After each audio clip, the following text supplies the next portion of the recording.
Thomas! It's up for grabs now! Thomas! Magic ball from Bergkamp to Patrick Vieira! Oh, would you believe it? Oh, right, what a way to get it! Fabulous solo goal by pierre-emerick. Champions.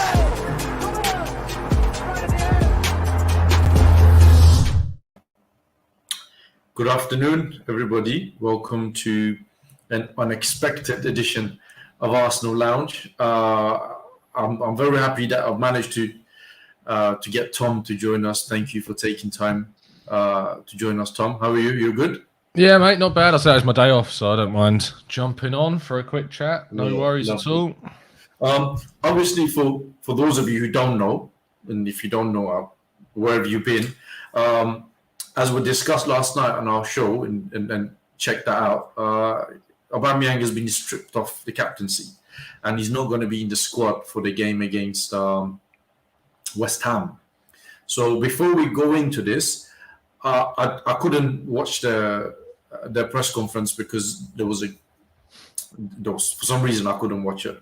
But Tom, you watched the press conference. Do you want to tell us a little bit about what Arteta had to say? What was his demeanour? What was said? Anything interesting?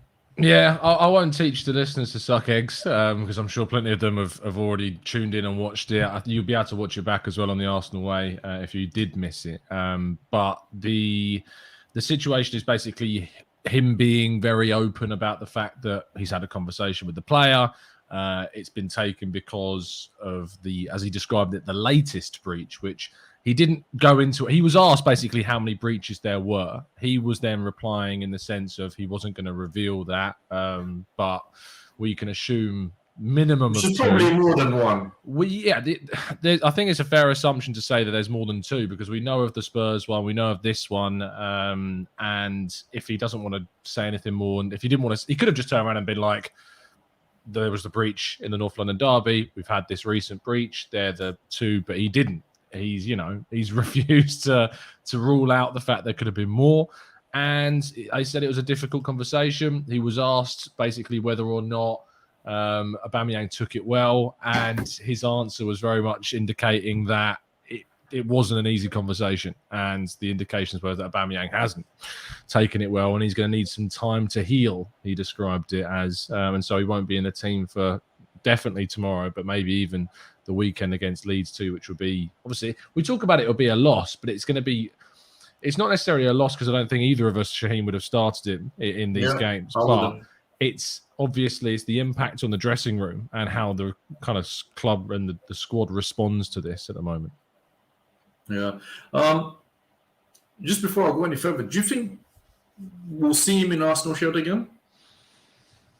It's a good question. I mean, instinct tells you yes, like we did with xhaka. And I mean, Arteta in particular has been open to giving second chances if the players work their way back and they get their head down. Sometimes he doesn't, as we've seen with Guendouzi and Ozil, that he hasn't given those second opportunities, but he has done with others. So we'll have to wait and see. I mean, arguably, he gave Aubameyang a second chance after the first breach and he brought him back into the sides and he was scoring goals again. But it's a delicate situation, it seems. And I mean, if only there was a way, Shaheen, that we could watch this back at the end of the season and we could see behind the scenes of what's going on. If only there was something that we could watch to show us what's going on. I mean, imagine if we had that. Imagine.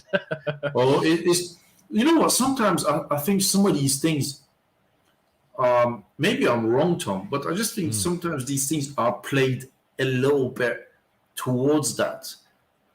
Really? Generate some sort of interest and you know, an attention to this. So when it comes out, we're all going to be like, oh, let's see what happens when this happened or what that happened, what was going on behind the scene. But I think let's talk about the decision itself. Yeah. Right? We all agreed last night on the show, me, you, Mo, and Lev, that he needs to be stripped of the captaincy. I didn't think he would be done this quick. And I credit to Arteta and the club, excuse me, in my view, for doing it. Would you have done it differently, or were you happy with the way it was handled? No, I wouldn't. I mean, it was interesting. Obviously when Mo was chatting last night, he disagreed with me in the way that Arteta kind of, you know, talked about it publicly, and he said that if you're going to do it, you've got to go big. And I mean, they have now. Like we're speaking less than 24 hours after Mo said that last night. I imagine that Mo will be fairly pleased now that they have gone kind of full tilt with that, and they've fully gone out and stripped him of the captaincy. And I think that it's the right decision. But the captaincy of this club is something that's really important. We talked about it last night. We discussed, is it a token gesture at times? And we felt like I felt like maybe it's turned into a bit of a token gesture of late, because people that have had the captaincy haven't necessarily been the right individuals to hold that or necessarily taken it seriously. We think of the situation, obviously, with Aubameyang currently, what happened with Granit Xhaka as well. William Gallas, too, was stripped of it previously. I've got something here, Tom. Yeah, actually, I wanted to read this out for you. I've got this from a page on Instagram. It's called Insta Troll Football. I don't know if you know them or not. But they sound like a legitimate source of information. But go on. No, it's not information. It's just a fact. But it's one of those fun pages. But from 2007, here are the Arsenal captains. William Gallas joined Tottenham after. Fabregas joined Barcelona. Van Persie joined Man United. Vermaelen was kind of injury and then it moved on. Mikel Arteta, he moved on. Perma to Saka at the club. Koscielny, he went on strike to leave. Yeah. Granit Xhaka stripped of armband, and pierre-emerick Aubameyang stripped of armband. It's not a great look, is it? No, and it does need addressing. My concern is that whether or not Arteta is going to make the right choice, and I'm sure that's kind of where we're going to feed through the conversation. Yeah, we'll get to that. Yeah, is whether he makes the right choice. But going back to kind of those lists, it is interesting that the two captains of that list you've put out there that didn't necessarily leave the club to go somewhere else, and actually they retired as captains of the club, are now at the club. Per-Emerick Xhaka is obviously head of academy. Mikel Arteta is the manager of the club. Every other one of those players either left for another team. As you say, Gallas Spurs. Vermaelen went to Barcelona straight after leaving as well.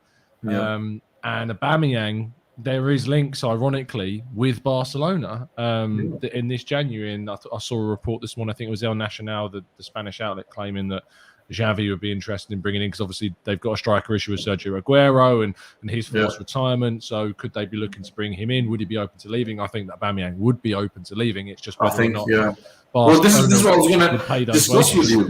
Well, this is what I was going to discuss with you, because let me just read the super chat first from Raul. Raul, thank you very much for your kind super chat. If Xhaka becomes captain, Arsenal will be stripped of captaincy. We will talk about this, Raul, in a bit with Tom. We discussed this last night, Tom, and we said it's going to be very difficult for Aubameyang to leave in terms of who is going to come and take him with the salary that he's on. And, obviously, the length of, because he's got about 2 years left on his contract. So if anybody was interested remotely in Aubameyang, this now will be a sign from Arsenal that we will be happy to discuss this. Yeah. And if anything was going to happen this January, I think this is now a clear signal that we can talk, we can discuss this. Now, how reliable is this thing from Barcelona? Because I would be happy for him to leave. In terms of reliability, there's a lot of reports that come out from these smaller kind of Spanish publications. So on lots of stuff from transfers and just the general news. Sometimes there is fair weighting. It depends on the journalist that you go to. AS, depending on who they're covering. If it's Real Madrid, you can usually be pretty clued in, but if it's other things, not so much. And with this one, I would say that the interest from Barcelona makes sense. And in a way, that can sometimes, that makes it even more unpredictable because it makes sense. It's quite an easy story because Barcelona need a striker in this situation now. So I would say take it with a pinch of salt. Barcelona, in regards to their financial situation, is tricky. If you haven't seen it, Tifo did a brilliant video on their channel talking about why Barcelona are kind of struggling financially at the moment because of the fan-owned situation with the team. They're desperately trying to change the way they recruit players. They want to move away from the Coutinho, the Dembele, and Griezmann's signings that they've made in the past, and not really go down this route. I would be very surprised if Barcelona ended up going in for him because financially, I don't think it would make too much sense. But okay, and Another thing we discussed last night, and obviously I'm just referring to last night because it's still very fresh.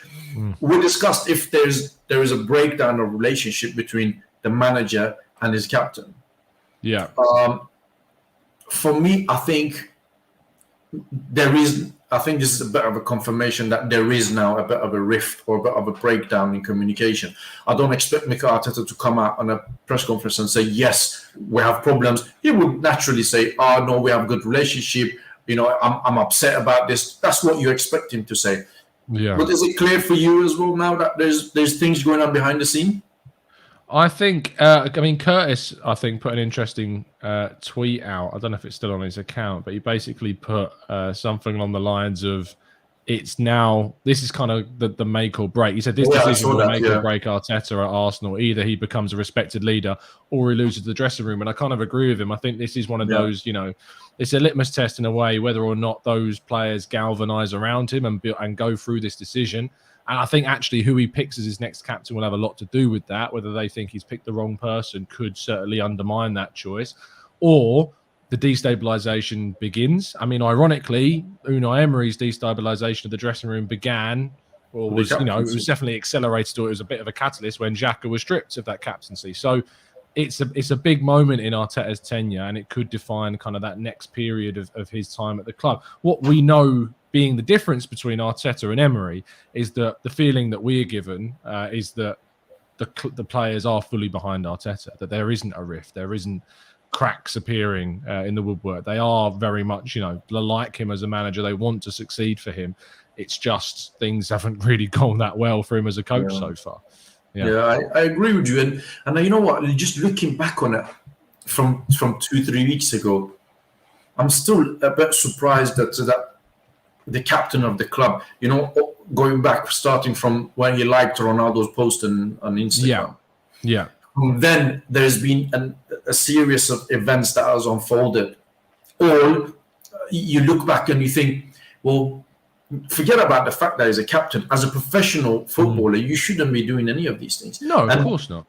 Yeah, and I think they've all come together, and then obviously they've let Arsenal to make this sort of decision. And this thing about him coming back from the time off that he's been given, I thought about this as well, because we discussed this last night, that there has been an element that is out of his hand. And if it was, surely the club would have understood that in the press conference, it was interesting because he said in the presser that he didn't want to be out here talking about it. And so that made it seem like it's a club decision to publicly kind of speak out about this. Like he said, it was a lot. I'm trying to find the kind of where he said it specifically. But for anyone that watched the press conference during it, he did say that he didn't, if it was up to him, he wouldn't be talking about this publicly. So that was interesting. So for the criticisms that he's faced from people saying he shouldn't have publicly outed him, it seems like that wasn't entirely his choice. So that was interesting. What's also intriguing about this is kind of from the perspective of those who have criticised, who have kind of backed Aubameyang, which I find strange. There's been a lot of high-profile people who are Arsenal fans on social media sending their support to Aubameyang, which I find equally as odd, because we want this team to get back to where it is, and where it was a team full of uber professionals that only had one thought, and that was to win. Aubameyang has multiple times now, he's really disgraced the club in a way. The liking of that Ronaldo picture may seem farcical, but it is embarrassing. Turning up late after you've been granted leave, no matter the scenario, if it breaches those kind of discipline regulations, it disgraces the club. Not turning up to a North London derby on time disgraces the club as your club captain. Yeah. And to back to back Aubameyang through any of those scenarios and say he's in the right here, he's done nothing wrong. I think you have to take a long hard look at yourself of what you want from a football club. Yeah, another thing that was interesting on Twitter. So the official page of Borussia Dortmund, they broke the news as well. Not that they broke the news, but they tweet out that Aubameyang has been stripped of the Arsenal captaincy, and he's not going to be. I haven't seen that actually. Check it out. It's there. The English version. But it was written in English, and I checked if it's them or not. They had about 3 million followers, so I thought, that's okay. probably I'll have a look into that. Yeah, which again, it shows that maybe this is now becoming a similar sort of ending that he had at Dortmund, where he fell out and there was a problem, and he moved on to, at the time, very surprisingly, to Arsenal. So we know Lacazette is going to be the captain against West Ham tomorrow. Yeah. Did they mention any time frame as to when they will pick the next Arsenal captain, or who? Or not that, who will be? What is the process? No, not really a process. I think that he said it's really important, but for me, having the leadership group is something that has been tremendously helpful, because then you get different voices. It is a really multicultural dressing room that needs a lot of attention and different feelings and different languages. They all have to be involved, and I'm really comfortable with that. I do disagree. I feel like a captain should have been named almost immediately, because the longer you stretch this out is kind of where I'm at on it. Yeah, listen, I'm sorry to interrupt you on this, but didn't we have a problem with Unai Emery and picking like a group of leaders? Yeah, he chose 5 captains, is what he did. Yeah. So is Arteta hinting that he's going to go down the same route? I don't think so. I think he's saying that there's like a group of players he looks to as the leaders of the team. I don't think he's got like his 5 captains like Emery did, but I think he's got certain individuals like Lacazette, like Xhaka, Tierney, etc., that are very much kind of leaders within the group. I mean, Football London via Chris Wheatley reported on his story that the players that were being talked about were Lacazette, Odegaard, Tierney, and Ben White. They were the 4 that were mentioned. So Ben White, yeah, is certainly suggested as one of them. So why do you say like that? Why would you be so reticent to Ben White? I don't know. The guy, he got through the door 5 minutes ago, and he hasn't really, set the league alight with his performances for us to just say, oh, you know what, mate, here, the captain armband, I will put a lot of people in front of him. I'll put Gabriel in front of him. I'll put Ramsdale in front of him. I'll put Kieran. Do you know what? Let's talk about this. Right? Before we come on the show off camera, me and Tom were discussing this, and we both said we have a feeling that Granit Xhaka is going to be there or thereabouts. You could just see it, can't you? Yeah. So let's talk about the candidates first. Right? Who would you say will be the candidates? I think what you've seen specifically in that report from Chris is that there is a feeling that those 4, Lacazette, Ben White, Odegaard, and Tierney, will be the candidates that are mainly considered. I'd find it weird if Lacazette was, I think I'd find it weird if Lacazette was given the captaincy because of this, the contract situation. Yeah, this is what I was just going to say. He's leaving, and so he's just going to be the captain for what, 6 months? Yeah, exactly. So I don't think that's... And the thing is, like the last time we've appointed captains, you think Xhaka, you think of Aubameyang.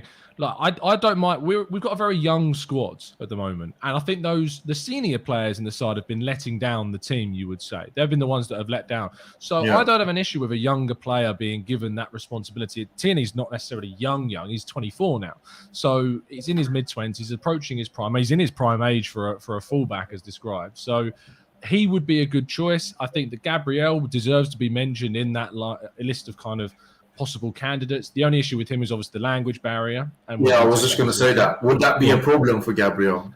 I think it's something that he's learning, and it's something that you can learn fairly quickly.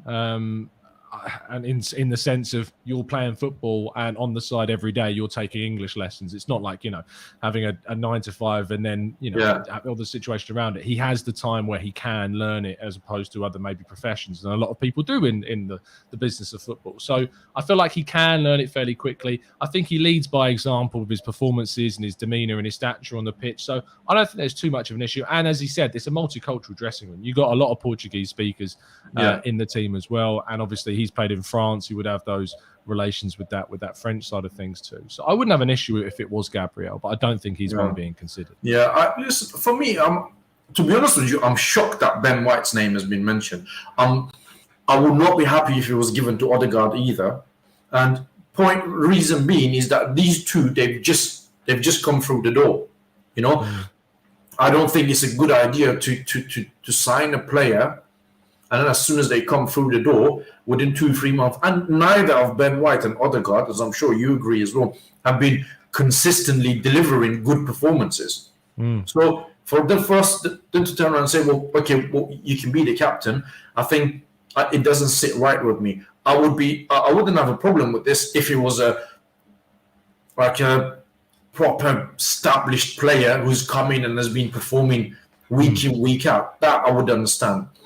So if you take these two out, and if you take Lacazette out because he's leaving, it will leave you with about 3 options, and those are Tierney, Gabriel, xhaka, and I'm not sure about Thomas Partey. I don't think Thomas Partey. No, I don't think Thomas Partey would be. So we'll leave him out. So realistically, we've got 3 options. I know that you disagree, but I think Odegaard is in there. Then there's a number of reasons why Odegaard's in there. One is because he's the Norwegian captain as well. He's got that, he's got experience of being a captain at international level. He is, by example, very vocal on the field. He leads from the front. He demands a lot of his teammates. And I know that you're not his biggest fan, and I know that we disagree on Odegaard, but he does have characteristics of a leader. What's also someone that's not really been mentioned is Sambi Lokonga. Now, I wouldn't expect Sambi Lokonga to be named captain, but he's certainly another person within the squad that has leadership qualities and has been captain at Anderlecht too. So it's encouraging to me that there is a number of players that you can name as that we've got, strong personalities in the group. Okay. Was you surprised with Ben White's being mentioned? Ben White's name? I wasn't surprised, but I would be surprised if he got it. Like I wasn't surprised to see him mentioned, but I would be surprised if he was named captain. Because as you say, he has only been at the club for less than 6 months. I don't think he was captain at Brighton. I don't think he was anywhere near the captaincy at Leeds. I'm not saying he hasn't got leadership abilities. I think he does. But I don't think that it would make sense to pick him over some other individuals in the team. Same with Ramsdale actually as well. I like Ramsdale a lot, and I think he has. I just don't think he's I don't think he's experienced enough in that role. Like you look at him at times in the Leicester game, he was getting bollocks by a few of the players for some of the things that he was doing. Like when he got overconfident with some of his saves and he was kicking out of play because his head had gone. That's the kind of you don't need that. Lapse of concentration in a captain. So I think Ramsdale, whilst I like him a lot, and I think he's got qualities to in the future be a leader, I wouldn't pick him as a captain right now. Yeah. Well, it's going to be interesting. I think I have a feeling that there is not a standout candidate. So whoever they pick or he picks, there will be question marks over that person. If he picks, Lacazette, everyone will be like, why he's leaving. If he picks xhaka, everybody will refer back to what happened. If he picks Tierney, they're going to be like, well, he's been left out of the squad for a while. Ramsdale, as you said, Ben White, all of these. And for me, there is not one standout candidate that you think, you know what, he's the type of person. Yeah, I know what you mean. Yeah. And how would you... I just wondered what is that going to do to the squad and the morale just before the West Ham game? Because we're playing them tomorrow, aren't we? We are playing them tomorrow. I think that, this situation's been bubbling for a bit. Tom, I can't imagine this was something that was done this morning. No, of course not. And I think that if you look at the performance at Southampton, and in particular, Lacazette's one to really look at because obviously they're best mates, Lacazette and Aubameyang. Yeah. And when Lacazette scored, he celebrated like nothing was going on. And I think the thing about Lacazette is that whilst, I don't think he's necessarily repaid the £50 million fee that we paid for him. One thing that you do get from him is professionality. Like he is a professional. He is. He knows where to go. He knows how to play. He knows how to, help young players come into the group and new players signings assimilate into the team. I think that he's a good professional. So I don't think that there's going to be too many issues at all, to be honest, from that side of things. I think they'll go into the next game as if nothing's happened, to be honest, and just Aubameyang won't be there. Yeah, well, and as we all said yesterday, we wouldn't necessarily start Aubameyang. So in terms of tactics or plans, I don't think it would change anything for Mikel Arteta at all. It's just that he's not there. It might be just a bit of talk that is going around. And you know what? If there's this talk going around that there's a rift between the manager and the players in the dressing room, I think this will now explore. And if it doesn't explode and they go out tomorrow and they actually play and they put a good performance, it shows that there is not a rift between the players and the managers, and they actually. I don't think there is a rift at all. From what you know of Aubameyang, from what we've seen of him this year, not this year, just for a while, how do you think he will react to this? How do you think he will handle it? Not well. Yeah, I agree with you. I don't think he's. I don't. That's why when you asked me earlier, will we see Aubameyang in an Arsenal shirt again? Because obviously you've got the AFCON as well going on, so he's going to go away. I genuinely don't know. I think it's 50-50 because he was actually Arteta was asked in the press conference, could he leave? He didn't. He deflected the question, but he didn't deflect it in a sense of no, he's going to be here sort of thing in the future. So he could go. I'd be surprised because I don't know who's going to take him, and I don't know who would pay the wages and pay whatever fee would be associated with it. Barcelona, a skin. Newcastle, why would he go there? Is he going to go to MLS? Would he go, to the Middle East or to Asia? I don't know. So it's a really difficult and unpredictable situation. Yeah, it is. I agree with you. I don't really see Aubameyang. I don't really see him as a type that he'll be like, oh, I'm going to go out there and I'm going to prove everybody wrong. Remember, it was about 3 weeks ago that he was coming out with comments like, I'm the coolest captain in the league. I'm the best captain. Is that what he said? Yeah.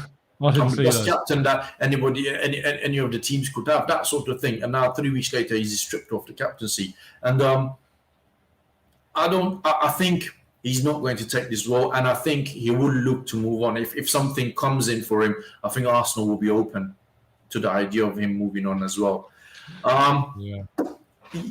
You predicted a 2-2 draw last night. Are you still standing by that after today? Did I say 2-2? I thought Lev said 2-2, didn't I? I think I said 2-1. Did you say 2-1 or you said 2-2? I think I said 2-1. I think Lev said 2-2. Or Mo said 2-2. No, you're right. Mo said 2-2. Mo said 2-2. Yeah. I said 2-1. I'm sticking with that. Yeah, I don't, as I say, I think this is something that's been bubbling for a fair few days. I don't think this is necessarily going to change anything about how we might approach the game. And, we played really well against Southampton. Yes, we can say it was Southampton, but we still played some really good football during that game, and we didn't sit back after we scored. So hopefully that's a sign of, that there's some changes going on. I know you predicted a 2-1 West Ham win, did you not? I think, are you going to be sticking with that based off of today's news? Yes. Yeah. I am. I am sticking with that because, and as I said to you, I predicted that because, again, I don't have the confidence in Arteta to come and tactically beat David Moyes, who's been doing well this season, who's been getting some big results, man, against big teams. So yeah, that's why I have a bit of a issues. But anyway, I just wanted us to come in and just talk about it for like a quick half an hour or so, discuss the press conference and see where would that go. But in your view, just to round things up, if an offer comes in, you'll be happy for him to move on. Oh, yeah, absolutely. Without a shadow of a doubt, yeah. If they can move him on and replace him, that's kind of the key thing, is that they would need a replacement. So, yeah. Okay. Well, I agree with you as well. I think if an offer comes in. I think for me, Aubameyang was done after he liked that Ronaldo's post. And I think that, and I think that has also played up to this decision that we've seen today. But anyway, please, guys, hit the like button. Thank you for watching us. Subscribe to Arsenal Live. Subscribe to Goonertalk TV. Tom, are you doing something about this today later on or not? Yeah, we'll be doing a preview show at 5, which will also be discussing the captaincy situation. Yeah, so 5 o'clock, go over to Goonertalk TV. They're going to talk about West Ham game and the captaincy, and maybe by then some more news will come out, and obviously Tom will be talking about it. So again, thank you very much for joining us. Wish you a good day. Take care.